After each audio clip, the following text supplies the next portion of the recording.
আকস্মিক বন্যায় ফেনীসহ ১২ জেলায় অনেক এলাকায় এখনও যোগাযোগ বিচ্ছিন্ন। কয়েকটি জেলার পানি কমলেও বন্যা পরিস্থিতি উন্নতি হয়নি।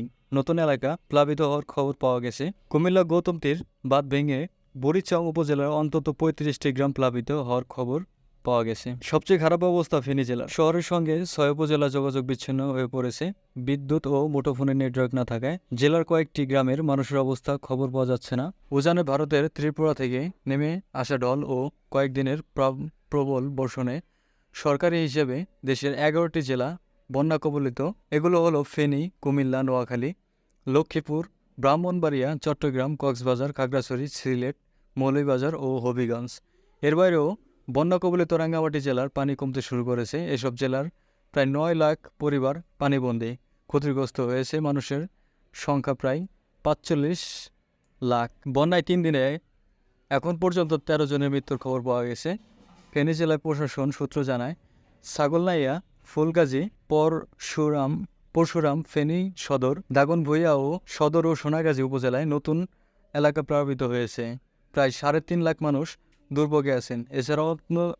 এছাড়াও অন্তত ১ লাখ মানুষ পানিবন্দী। বন্যা কবলিত এলাকাগুলোতে বিদ্যুৎ ও মোবাইল নেটওয়ার্ক নেই। স্থানীয় লোকজনের সঙ্গে কথা বলে জানা গেছে, ফেনী সদর উপজেলায় ১০ নম্বর সনোয়া ইউনিয়নের উত্তর টঙ্গিপাড় হবিগঞ্জ মসজিদ এলাকায় বাসিন্দাদের সঙ্গে যোগাযোগ করতে পারছেন না স্বজনেরা।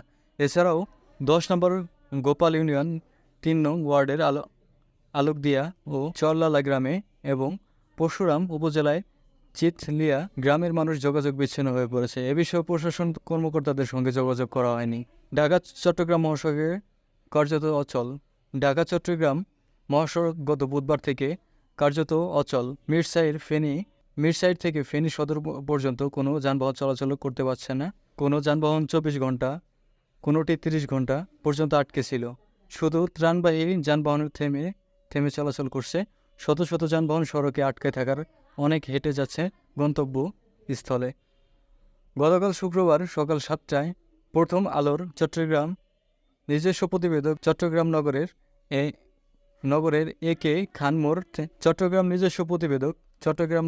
একে খান মোড় থেকে বাসে ফেনীর উদ্দেশ্যে যাত্রা করেন। কিন্তু মিসাইর বারৈহাট পৌঁছানোর পর বাস আর এগোতে পারেনি। পরে ২ ঘন্টা হেঁটে তিনি ফেনীর সদরের ১০ নম্বর গোপাল ইউনিয়নে পৌঁছান। এভাবেই কিছু পথ হেঁটে, কিছু পথ ট্রাক ও সিএনজিতে অটোরিকশায় করে ফেনী সদরের লালপোল পর্যন্ত পৌঁছাতে পারেন। সড়কের বিভিন্ন অংশে কোথাও ছিল কোমর পানি, কোথাও আবার বেশি। এরপর পানির তোড়ে আর এগানো যায়নি। বন্যায় স্থগিত হয়ে পড়েছে মহাসড়ক। এতে চরম দুর্ভোগ পড়েছে পণ্যবাহী গাড়ি চালকেরা। অনিশ্চয়তার সময় কাটাচ্ছে তারা।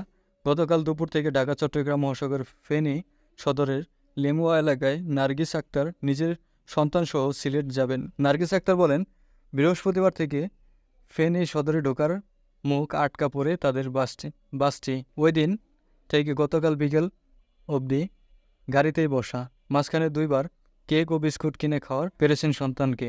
তাদের বাসে ৫০ জন যাত্রী ছিল। এর মধ্যে শিশু ছিল ৭ জন। মোহাম্মদ ইউসুফ নামের একজন ট্রাক চালক যাবেন ঢাকায়। তিনি ২ দিন আগে চট্টগ্রাম থেকে মিরসাইর এসে আটকে গেছেন বলে জানান। আটকে পড়াদের উদ্ধার। ফেনীতে গতকাল দিনব্যাপী বন্যা কবলিত অনেক মানুষের উদ্ধার করা হয়েছে। ফেনী সদরের বিভিন্ন গ্রামে উদ্ধার কার্যক্রম পরিচালনা করেছে চট্টগ্রাম নগর থেকে যাওয়া একটি দল। তারা 2টি স্পিড বোটে ৭০ জনকে উদ্ধার করেন। নিরাপদ স্থানে সরিয়ে নেওয়া হয়েছে। এই দলের সদস্য ইভেন মির প্রথম আলোকে বলেন, গ্রামের পর গ্রাম ডুবে যাচ্ছে, ভবনের ছাদ আটকা পড়েছে, উদ্ধার করা হচ্ছে, অনেককে খাবার দেওয়া হচ্ছে। ফেনীর উপজেলায় ফরহাদানগর, মোটবি ও ধর্মপুর ইউনিয়নের উদ্ধার কার্যক্রম চালিয়েছেন সীতাকুণ্ডের একদল স্বেচ্ছাসেবক। দলের সদস্য নাজমুল ইসলাম জানান, 5টি